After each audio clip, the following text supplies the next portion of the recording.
Cub, down the front here. First of all, congratulations. Absolutely sensational fight this evening. You've had an hour or so to kind of, take it all in. And what was kind of the reception like when you got backstage from everyone? And, what were people saying to you? It was a little overwhelming. It's just, I didn't get hurt that bad. My head's clear, but it was just so chaotic. I don't really remember the fight. So everybody's just saying how great of a fight it was. And I was like, well, I guess it was if you guys keep saying it. Yeah, it certainly was. Talk to me about the time in the second round. They seemed to have you in a bit of trouble, actually. It was a back and forth fight, and he obviously had his moments. Did you ever feel in real trouble at all? No, with the headshots or the body shots? Or both? It must have both hurt. At the very end of the second, he hit me with a knee that hurt, and then I kind of tried to play it off, and he went right back to my body with a punch, so I knew that he saw. But when I had him rocked, and then I was with a huge flurry, and then he hit me with a shot and it backed me up, it was because I got tired. I decided to go on defense and recharge my battery and let him blow his wad and then go right back, so I wasn't in any real danger. And what was kind of the emotion, obviously, when you did get your hand raised? Is this one of the best victories of your career so far? I mean, it sounds like it. I'd like to watch it again, but, maybe when I get a couple hours of sleep and let my body heal up before I watch this one. And what's kind of the plan now for, I guess, the rest of the years to head back home and for the holiday season? But when do you kind of want to get back in there in 2017? I just want to go home, spend some time with all my family, enjoy the holidays.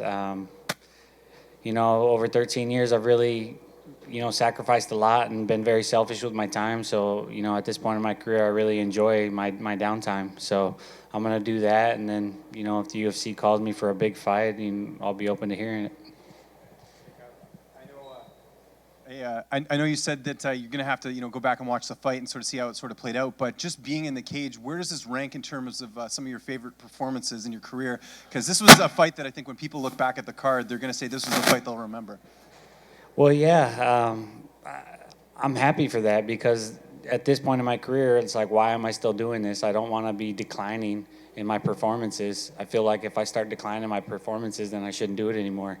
But I feel like after 13 years, I've been doing everything possible to get better, be better. My last two fights before this one, I had a specific game plan to, the things that Frankie Edgar exposed to me, I fixed, and I showed that. And then this fight, was another fight that made me think about my Max Holloway fight, that loss. So, I was challenging myself a lot in there and being able to showcase my skills once again and be a better version of myself, just makes me happy.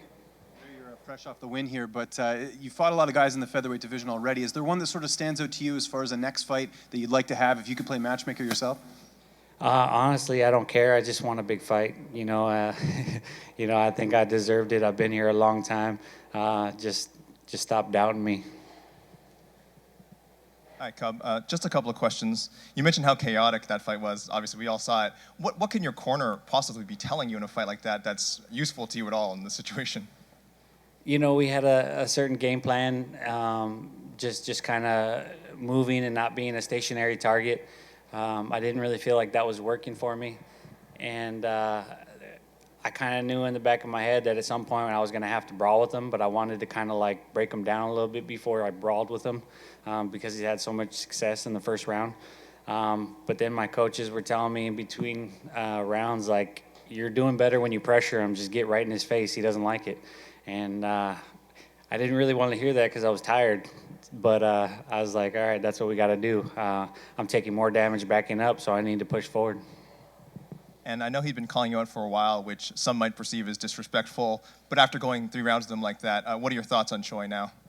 Well, all the film I watched on him, I was a fan of his before the fight. And, when he called me out, I definitely thought it was a little disrespectful just because I felt like he only called me out because he thought I, wasn't as good as I used to be or something. And it motivated me. And I was ready to come out here and prove everybody else wrong.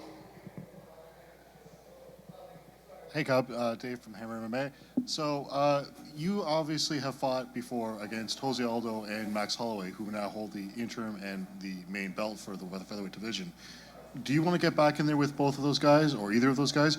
And are you planning on keeping busy, or would you rather wait until the opportunity rises to strike at the belt? We'll see, but I'd definitely love to fight both those guys. I'd love to watch that fight. At the end of the day, I've always been a fan, as well as a fighter. I started as a fan. So, when these matchups get made, I get super excited to watch them. So I'd love to watch that fight. And then, if I'm the next one in line, then so be it. And you come from a camp with some of the best fighters in the world. You, Donald Cerrone, and your partner, Lando Venata, all won tonight. How awesome is it to be training with 4 guys who are going to peak at the same time? And what's the celebration party going to look like when you guys get back to Albuquerque? It was awesome. I think I'm the most proud of Lando. He's been a training partner for a long time, always putting in the hard work. I've been telling people about him for maybe 4 years now. And seeing him win earlier tonight made me super happy to see guys, that I've watched their career, just rise. That was special. But I was telling the guys backstage, it was right when the main card started, with Tim Kennedy and Cowboy and me and Lando and all the coaches were just kind of like weaving in the workout room, and everybody kind of was focused, and it looked like sharks in the water. It was pretty crazy. It was a powerful room, and we knew that it was going to be a good night for us. Hi, Cub. Matt Cole, Art Voice. Congratulations on a big win. Thank you. You're number 4, or you were number 4 coming into tonight, coming off of a decision, but a very high-profile win. And usually that means somebody looking up in rankings, but a lot of people are already calling for this to be a Fight of the Year candidate, myself included. Usually that means a rematch. Is that something, even though he's ranked number 11 coming into this, is that something you'd be interested in? What are your feelings on that? I don't really see the need for it. I've never been given a rematch for my losses, so I don't really feel like giving anyone a rematch for my wins until I get the Chad Mendez, the Lamas, the Holloway, the Aldo, all the bigger fights that I've lost. If I got those rematches, I'd be open to some of the ones that I actually won.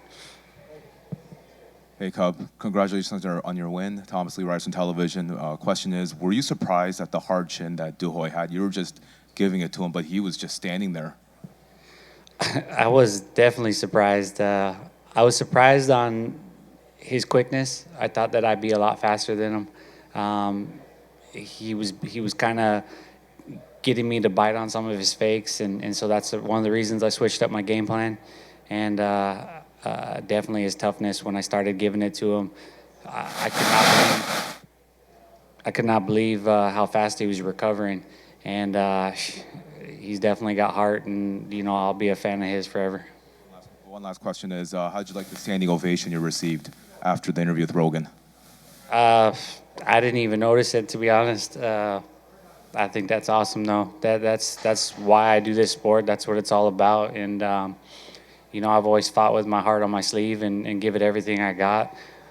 Obviously, you guys see how emotional I always get, but that's how much I put into it. So, something like that, it makes it all worth it. Hey, Cub. Cub over here. You'd mentioned basically that he kind of got you to train harder and want to, step up in this. But it seems like, too, after those couple losses, we weren't talking about you anymore, really. I mean, do you need that kind of motivation at some point, when you've been around the game that long, to say, you know what, man, people are sleeping on me, or this guy's sleeping on me, to get better? It's nice sometimes, but I've always showed up in shape. I've never missed weight. I've always been a professional. So I don't necessarily need that, but every fight's different. Every fight's a different journey. And so each one, you just kind of got to deal with it, the way it comes at you, and make the best of it. So this one in particular, I was fired up for, and, it turned out to be a great fight. Cub, just here. Say yourself, you were a fan before you were a fighter. There was a moment there at the kind of end of the second round, and the fans here in Toronto have waited 3 years for a good UFC event to be back here. There was a moment where the entire crowd were on their feet, and you kind of gave them that moment. Does that mean something to you? And did you kind of take a minute to kind of take it all in towards the end? Well, it definitely means a lot to me because there's a lot of people talking crap about this card, and it was the forgotten card, and I was a little disrespected by that. You know, people were even talking about boycotting the card. So I was just like, okay, you know, I never try to be in a boring fight. So, you know, when we got, you know, Cowboy added to the card and a couple other studs, the card just started to looking better and better. So I'm glad that people got their money's worth, and I'm happy to have contributed.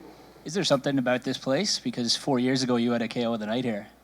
Yeah, you know, I wasn't really stoked about it because I don't really like the cold, but this is a beautiful city. I can't deny that I've had good luck here, and I'm glad I'm here. I'm glad I had the performance here, and I'm glad I was around a great crowd. Fair fight. Hey, Cub, congratulations. When you say, you know, stop doubting me, who are you directing that to? The media, the people. It just, you know, I was the number 4 ranked guy. This guy had a lot of hype, but I'm the veteran. I've been around. I caught a glimpse of the odds. I think I was like at like a negative 300. Doo Ho Choi was the favorite by negative 300. So, I mean, 3-1 underdog. That's pretty ridiculous to me. You know, I know he had a lot of hype, but yeah, I took a little offense to that. Did you feel like this was one of those matchups where there's this young guy who's doing so well, who, you know, comes from a market that the UFC is trying to build, and they're putting in the veteran against him to try to build his name? Did you feel like you were kind of being backed into a corner? A little bit. You know, they were giving him the opportunity to shine.